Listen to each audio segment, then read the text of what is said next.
Hello, my name is Yash. I'm Sanjay. And I'm Abe. We are the hosts of Kids Talk Sports. Remember to share, like, and subscribe. I am 13 years old, my brother's 10 years old, and my friend is also 13. We love playing sports and watching sports, so we created a YouTube channel to talk about sports with other kids and also share our knowledge. And opinions. Just so you know, this is my fantasy football trophy I won in 2017 when I was 7 years old. I play in a league with mostly adults, and they couldn't believe I won. So now you can trust that I know my fantasy football. Today we are going to be introducing you to fantasy football and scoring in a PPR league. We know your drafts are coming up soon, and we want to help you win. Remember, fantasy football is fun for experts and beginners. If this video can help your friends or family members, remember to share it. Note, we are going to be explaining ESPN rules for a PPR or points per reception week. Most PPR weeks have the same rules, but be sure to double check. Receiving and rushing touchdowns are worth 6 points. 10 yards rushing or receiving is worth 1 point each. And every time a player catches the ball, they get 1 point. That's why a PPR league is called points per reception. For example, if a player has 10 catches, you get 10 points, and if they have 100 yards, then they get another 10 points, which is for a total of 20 points. Quarterbacks are a little different. Every 25 yards passing, then they get 1 point, and every touchdown they throw is worth 4 points. Next, we would like to talk about scoring for kickers and the defense.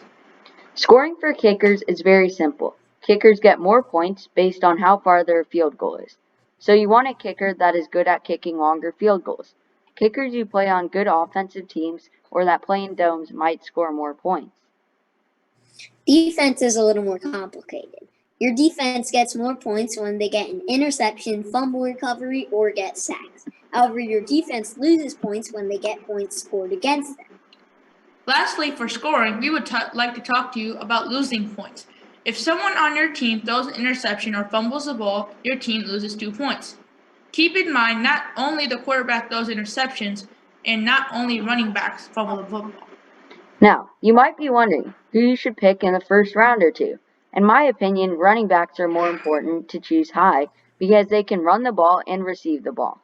A very important thing to note is that a lot of teams only play one running back at a time, but they can have 3 receivers, so a good running back is harder to find. A good example of an excellent running back is Christian McCaffrey. Last year, he had lots of receptions, also known as catches, so he earned a lot of points that way. Even better, he had a decent amount of rushing yards each game. Oh gosh, you were wrong. I think generally wide receivers are more important, especially number 1 wide receivers that get a ton of catches.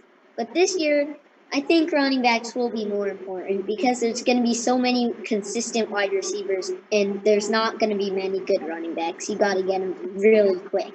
And some good receivers to pick up early, though, are Michael Thomas on the Saints, Julio Jones on the Atlanta Falcons, and Tyreek Hill on the Kansas City Chiefs.